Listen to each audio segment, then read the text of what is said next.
WAKR. Time to go to film school. Film study professor, my good friend Joe Fortunato on board with us. And I know Joe is going to stay down the holiday road as far as his movies today. So with that being said, Joe, good morning. What do you have for us this morning, my friend? Good morning, Ray. Good morning, everybody. And yes, we continue our look at holiday movies this week with one of the all-time favorites, A Christmas Story from 1983. In fact, it was released on November 18th, 1983. It was directed by Bob Clark. It was written by Gene Shepard, who also did the voiceover as the adult Ralphie. And it starred Melinda Dillon, Darren McGavin, and, of course, the star of the film, Peter Billingsley, as Ralphie. Now, over the years, the critical reputation of this film has grown considerably. And now it's sort of regarded as one of the best films of 1983, but it was really a sleeper. It was overlooked when it came out. It was released just before Thanksgiving in 1983. It had a little bit of success, but by Christmas of 83, just a month or so later, it wasn't really playing in any, only about 100 theaters by January. Its earnings were about $19 million, and it didn't cost a lot to make, so it didn't make a profit. But it was really the years since, mostly due to television airings and home video, that A Christmas Story has now become widely popular, and it's an annual Christmas special. In fact, it's number one on a couple of different lists. AOL ranked it their number one Christmas film of all time. IGN ranked it the top holiday film of all time. It's been ranked, way up there in a number of other polls. And really, largely, that's because and as a result of, it's now, as most people know, it does a 24-hour marathon every Christmas on TNT or TBS, or both of them, actually. And that started in 1997, believe it or not. So it's been a tradition for quite a long time, and that's made it very, very popular. And I know I, for one, look forward to it every year. Joe, with that being said, and of course this movie hits home with the house on the west side of Cleveland, but they hunted a long time and actually ended up in Cleveland with the house and Higbee's and such. And I thought maybe you could go down that background story of the movie that fictionally takes place in Indiana, but filmed in Cleveland. Yeah, it is, as you mentioned, it's set in Indiana. That's where Gene Shepard grew up, but filmed in Cleveland. The Higbee's downtown in Cleveland was one of the key attractions of the production crew. They did scout Indiana, and they just didn't find any charm. But they did find it here in our local Cleveland area, and especially the Higbee's department store, which allowed them to film there, which is now closed. It's now the Jack Casino, if anyone's looking for it. But the Christmas Story house is still, not still, it has become a destination, an attraction. And you can go and visit the Christmas Story house right here in Cleveland in the Tremont neighborhood. And not only is the house there, it has been restored to kind of match what has gone on in the film, but there's a whole museum there and the Bumpus house next door. So it's a whole thing.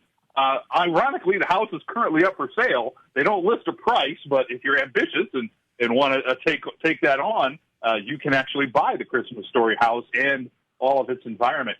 The people of Cleveland were really cooperative during filming, donating a lot of antique vehicles from all over the city that helped authenticate the production design. In downtown Cleveland, there was Automobile Club members whose cars were given special routes to the public square.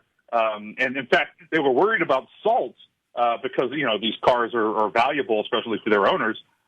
So each day, the production crew gave them a pressure wash bath and parked them underground by the terminal tower. So there was a good quid pro quo between the city and the production crew.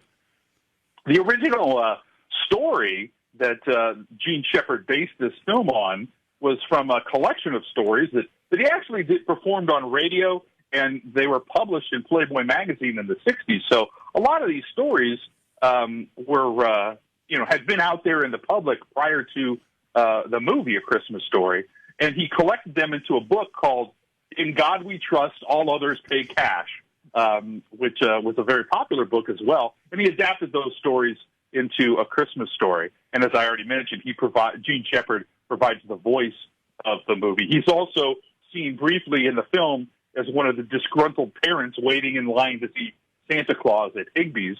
Some other fun things. Parker was Gene Shepherd's middle name, so the Parker's name in the film is actually based on his life, and he had a little brother named Randy, just like Ralphie does in the film. Again, it's A Christmas Story. It hits home because of where it was filmed. I think it also hits home, Joe, because a lot of what goes on inside that house, I think you would probably agree, we've kind of been there, done that at some point in our life. Yeah, I mean, in the film, it has a very vague, everyone tries to pin down what years is taking place, and it's intentionally vague. It's sort of late 30s, early 40s, and even though, like someone like myself didn't grow up in the 30s or 40s, I can relate to the tone and the heart of that family and what they go through during Christmas and all of the stuff that he talks about from childhood. So I think that's one of the reasons it's very timeless. Some fun production things about the film.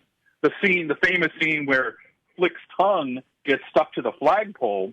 How they did that, he didn't actually get frozen to the flagpole. There was a hidden suction tube that was in the pole, and that sucked his tongue into the little hole and held it there so it appeared frozen. Because of the popularity of the film, the Daisy Rifle Company had to start producing the Red Ryder BB gun for Christmas, and it's become one of their more popular selling rifles. The Chinese restaurant scene at the end where the mother, Melinda Dillon, is shocked when they bring out this whole roasted duck was actually a real reaction because the director didn't tell her that they were going to be doing that. So that was a fun reaction that she had. And this is an interesting fact, I think, that, no one really wanted to make this film. Christmas films weren't really popular at the time. It wasn't a whole lot. But Bob Clark, who was the director, actually had some success with the teen sex comedy Porky's, which some of you might remember. Pretty raw stuff. And the success of Porky's allowed him to make A Christmas Story. So if there wasn't a Porky's, we probably wouldn't have A Christmas Story, which is kind of crazy. And then just real briefly on casting, not a whole lot of casting stories here, but Will Wheaton from Star Trek fame auditioned for the role of Ralphie. So did Sean Astin from Lord of the Rings fame auditioned for the role of Ralphie. But probably the most interesting thing was that for the role of the old man, they went to Jack Nicholson. And Nicholson was actually interested, but the studio didn't want to pay his high fee, which would have doubled the budget of the film. So Jack Nicholson was almost the old man. And that would have been perfect, to be quite honest with you. There you go, A Christmas Story look. Film study professor Joe Fortunato. You can go back and listen to that in just a little bit at WAKR.net. Joe joins us Fridays on the show here on WAKR. My friend, have a good week. We'll talk to you next Friday. Thanks, Joe. 23 minutes after 8 o'clock.